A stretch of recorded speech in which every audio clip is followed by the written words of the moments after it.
Hi all, welcome back to my channel, Lavasana with Dot. And today in this class, we are going to cover Plato's theory of education. So, Plato's theory of education, before we talk about this, let's have some fact.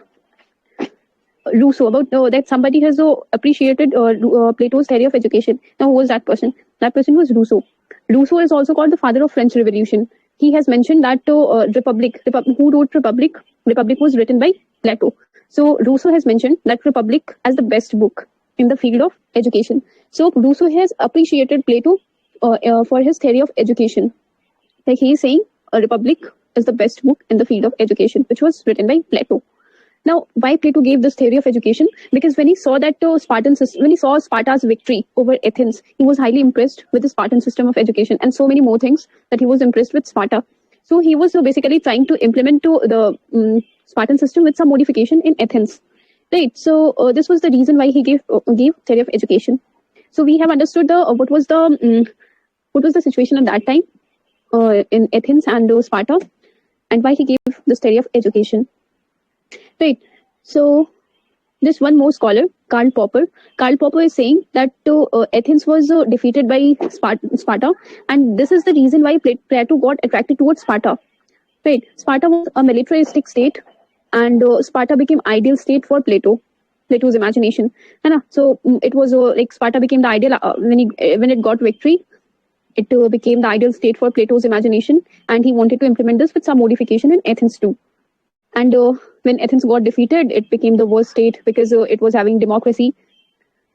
Now let's see what were the features of Spartan education system. So Spartan education was basically a state-controlled education system. State was having strict surveillance over the education system, what is being taught to its people. State was highly concerned about these things. That is basically, we can say that it was state-controlled education system. And in Athens, state had no oversight, or we can say that state had no control over education. It was completely in hands of private peoples. In Sparta, education was provided by state in the private hands. In Athens, education was dependent on the will and capacity of guardian class. Right. So Plato believed that education is a source of good life. Plato believes that education is a source of good life. Hence, everyone should have an opportunity to get educated so that everyone can have good life. Right. So this is only when there is a state-sponsored education in Athens. Plato wanted peoples in his state to get a good life, and this can happen only if state will sponsor the education in Athens. In Spartan system in Sparta, education was given to all, including women. Right, but in Athens there was nothing such like that. In Sparta, even the military education was imparted to women. So he was highly influenced by this thing, and that is why he has mentioned about philosopher queen. That if women gets educated and if she gets equality of opportunity for education to get educated, she can also become a philosopher queen, like the men becomes philosopher king. So this shows that he didn't have any biasness for male, like he was having egalitarian mindset, and he didn't believe that women suffer from any special disability with respect to joining politics or gaining education, you can say. Now, it is to be noted that Athens was a patriarchal society. Right? Sparta was like egalitarian kind of society, but Athens was a patriarchal society. Sparta was also, we can say, not egalitarian, but in some aspects, it was better than Athens. Women were also getting opportunities in so many fields.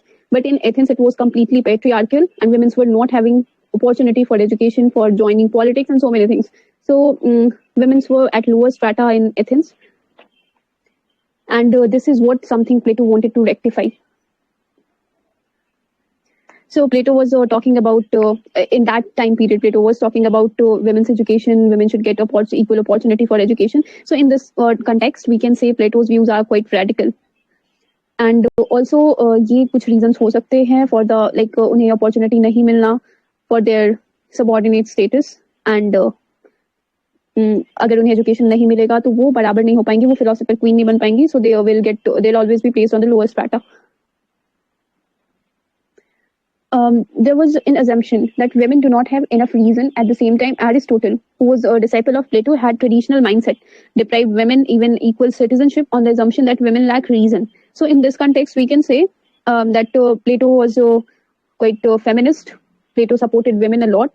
Like in that time, even it is not like fair enough to say him feminist. We'll see further that why it is not proper enough to call him feminist. But still, his contributions for women's education, for status of women, is highly appreciable.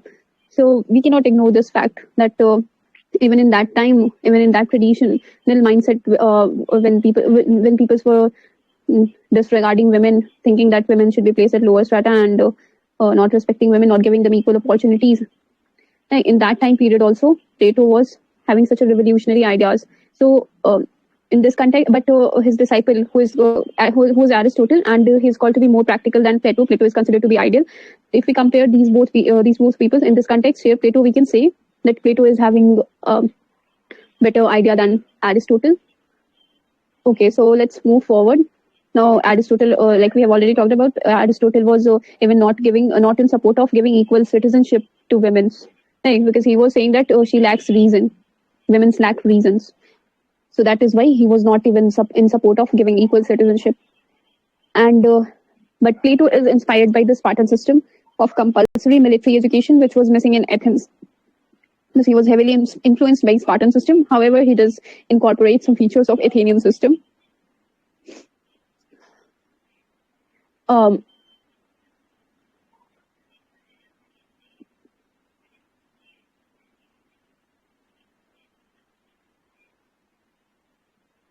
Okay, so there are some critics of Spartan system of education. Like Plato was highly influenced by Spartan system, but he was not disrespecting Athens education system. He was trying to modify Athens education system. There are some. This shows that he was not 100% influenced by Spartan system. There are some critics also given by Plato for the Spartan education system. Like Spartan system gave special preference for the development of physical aspect of personality, whereas in Athens, they were prioritizing the development of critical faculties of mind, as emphasis on philosophy, dialectics, mathematics. So basically, in Sparta, they were giving personality development they were focusing on personality development kind of aspects, but in Athens, they were prioritizing the development of mind, philosophy, dialectics, mathematics. So they were basically working on cognitive skills in Athens. So here he has criticized Spartan system of education. Now, what all were the features of Plato's system? So Plato is influenced by Socratic view that knowledge is virtue. Hence, his education system is designed with two objectives. First, to find out who has which quality, right? And second is, even if he knows who has the predominant quality of reason, it is not enough. It is not enough that the person needs to develop his quality by going through a long system of education. So Plato's system of education includes a lifelong process of education. He is not to that education should be given for a few years, and then the person will become the man of reason, and he will develop all the predominant qualities of reason. So Plato's education system includes a lifelong process of education. It is provided by the state irrespective of class and gender. It emphasizes on holistic development of personality. It includes practical as well as theoretical aspects. His education system can be categorized into following stages. Like first stage, we can say pre-primary stage. Pre-primary stages for 0 to 6 years. It will include music as a mental exercise, gymnastics as physical exercise, and moral stories for spiritual development. So in pre-primary level, he is talking about the holistic development in terms of mind, in terms of physics, and in terms of spirituality. So in this 0 to 6 years, in this phase only, Plato is talking about giving these kind of education to the peoples, and it should be given to all. In 0 to 6 years, it should be given to all. It should be free, like what we are following in India, right to education. So that time also, he was talking to impart the knowledge, impart the education to all who comes in the range of 0 to 6 years. So the second stage is primary plus secondary education. So in this 6 to 18 years is the range for the peoples, and in this phase, basic knowledge of various subjects are given, and this is where the first screening test will happen at the age of 18.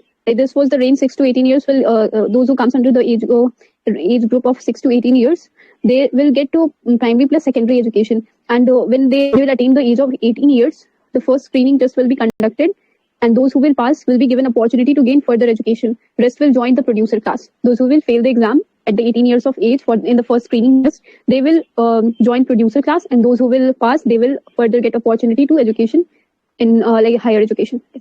So the third stage comes higher education. Here the second this age group is 18 to 20 years. At the 20 years of age, there will a second screening test will happen, and those who will fail will join soldier class. So soldier class is is bit better than producer class. So those who will fail at 18 years of age in the first screening test, they'll have to join this producer class, which is the worst class, which is the lowest which is at the lowest strata. Then comes the soldier class, who will fail at to the age of 20. They'll have to join soldier class, and those who will pass will get further opportunity to get higher education.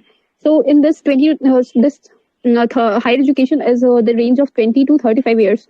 So at the 35 year of age, they will be taught till so the first stage we have done. First stage is pre-primary, second stage is primary plus secondary, and the third stage is higher education, that is 18 to 20 years. Now, in higher education, there are two phases. First is 20 to 35 years, and second is 35 years to 50 years. In 20 to 35 years, they will be taught philosophy and dialectics, and from 35 years to 50 years, that is the term of 15 years, they will get to hand-on experience. Right, like they will get chances to work on ground level, as they have to do internship kind of thing. So this is the top 35 to 50 years.